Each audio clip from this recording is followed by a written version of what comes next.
You was right there when no one was there. Guys, kings and queens, man, what's going on, man? It's another episode of Hoops Talk, you hear me? And today, man, we're talking more NBA basketball, man, more NBA playoffs, a little bit of Eastern Conference, and a little bit of Western Conference, you hear me? First things first, the Cavaliers up 2-0 against Toronto as expected. LeBron proved again why he is the real MVP of the league. 39 points. He passed Kareem for second all time in playoff scoring. And only hurdle left now is Michael Jordan. And he's 200. If my numbers are correct, all he needs is 210 points to pass Michael Jordan for first all time NBA playoff points. And he's most likely going to get that this postseason by the conference finals, man. Assuming that he's still going to continue to average 32 and 32 and 10, whatever. But wait, is it 32 or is it 34? Anyway, y'all know what I mean. That statistic is amazing to me, bro. Like, anytime you breaking a scoring record held by Kareem, bro, you doing something, considering the fact that that's the all-time NBA leading scorer, and knowing that LeBron is gonna have a chance to be the #1 scorer in the history of the game by the time it's said and done, man. It's really amazing. And then when you throw in the fact that scoring isn't even like his strength, it's his passing ability. I don't feel like scoring is his second strength. I feel like passing is 1 and scoring is 1A. You hear me? They up 2-0. I'm telling you, they about to sweep the Raptors, man. They might be nice and give Toronto a game, like game 3. If Toronto don't win game 3, that's a wrap, man. I can actually picture the Cavs going into game 3, last of days, going through the motions and starting out slow, and that energy in Toronto is gonna be electric. So I can picture the Raptors getting off to a good start and maybe making it interesting. But I'm really just trying to be nice and be realistic about the situation. I do see the Cavaliers just sweeping these fools. And then, bro, Isaiah Thomas, man. Oh my goodness, man. The boy is amazing, bro. He's a problem. And shout out to him, man, because everything he going through right now, and the fact that he's still balling and putting up the numbers that he put up, 53, bro, 53. If a dude that's 5'9", steady giving me buckets, hey man, come on, man. It's gonna have to be a hard foul or something, bro.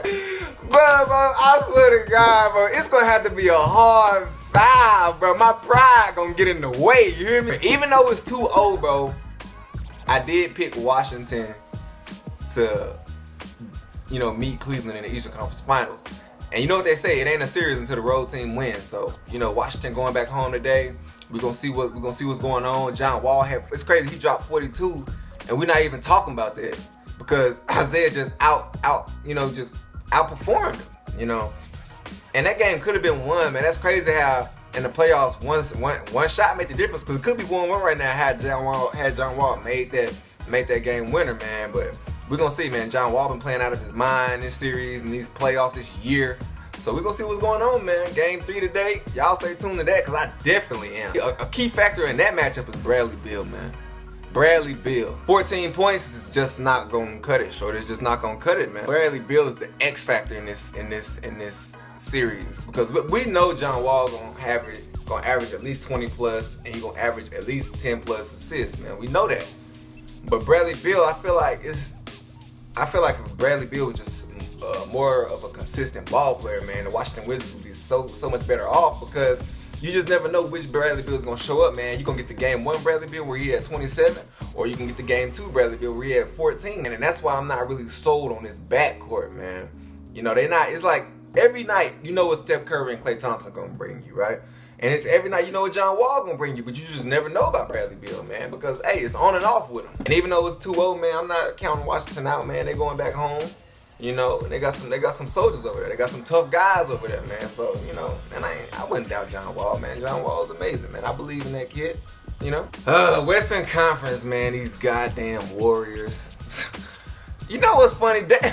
Damian Lillard, bro. Damian Lillard, you killed me, dog. This fool talking about some Blazers and 6.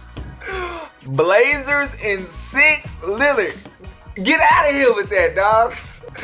These fools got their ass swept, man. Bro, the Warriors beat them so fast, bro. Like, only game I remember is game 1. Where CJ McCollum was going off. Like, I don't remember no games after that, bro. That series was over so fast. Blazers in 6. That was a cool sucker at that 5. I don't know what's gonna happen with this Utah series. I know, Warriors gonna beat them. It's gonna be a sweep or it's gonna be 5 games, man. That's me being realistic. But if I had my ideal situation, the Jazz can make it interesting, win a couple games, beat them up a little bit. Don't just let the Warriors skate by, man. They already got an advantage because they done went and signed this 6'11" fool in the summer. Man, beat them up, bang them up. Utah Jazz are great at home. They great at home. Man, just make it interesting. And Tony Parker gone. That fool gone for the season. So I really need Houston to beat San Antonio so Golden State can play a fully loaded team. And I don't want it to be like 2015 where everybody they played, somebody was hurt. You know what I mean? So, and as far as that Houston San Antonio series go, man, I feel like Houston would match up better with Golden State than San Antonio because Houston love to shoot threes just like Golden State love to shoot threes, man. So it really become a matchup. And in my heart, bro, I want to see James Harden versus Steph Curry, man. I still feel like James Harden got that chip on his shoulder for Steph Curry taking my man's MVP that one year, man. Or was it last year? Yeah, man. I feel like James Harden got that. And then I want to see Patrick Beverly up against Steph Curry. Like, bro, y'all know Patrick Beverly is savage. Y'all know that. You hear me? And I know against Patrick Beverly, Stephen Curry and them boys, they're not going to be able to just do whatever they want. They're not going to be able to just run freely and just go wherever they want and get their own and get everything that they want when they want. Because I know Patrick Beverly is one of the top defensive players in the leagues. So I can't wait to see that. Houston and San Antonio, man, that's interesting, man. Because that game, Houston was in that game up until about 3.5 quarters. Up until about a quarter and a half left in the game. But LaMarcus Aldridge, where is this fool? Now everybody on his case, man, including me, I'm watching him like, man, I don't know what happened to this. Ain't the same guy that was dropping 40 plus, 30 plus in the playoffs last year.